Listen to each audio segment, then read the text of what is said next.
Peggy 18.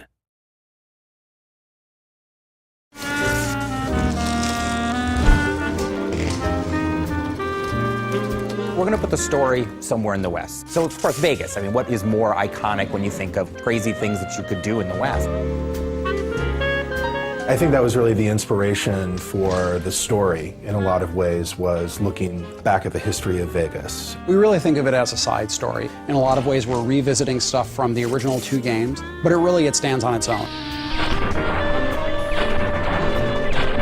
The first thing our creative lead and our project director did was they sat down and they sort of examined what sort of themes they wanted to explore in New Vegas. Every Fallout game pretty much starts with war. War never changes. And the idea behind that is really that humanity has this unending appetite for killing each other.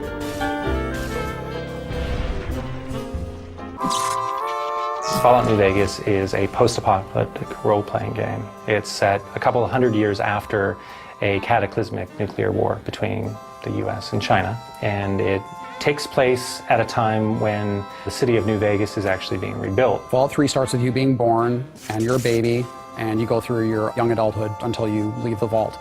In New Vegas, we wanted to say you start the game in a very Vegas sort of cliche style almost. You are shot in the head and dropped in a shallow grave, so it starts with essentially your would-be death. After you're shot and left for dead in a grave, you know, you might have some desire to go see what the whole murdering business was about and why he wanted you dead in the first place. In the course of trying to resolve that one conflict, you get pulled into larger events. So in this case, you're trying to find the people that killed you and what they were trying to get from you. In this case, it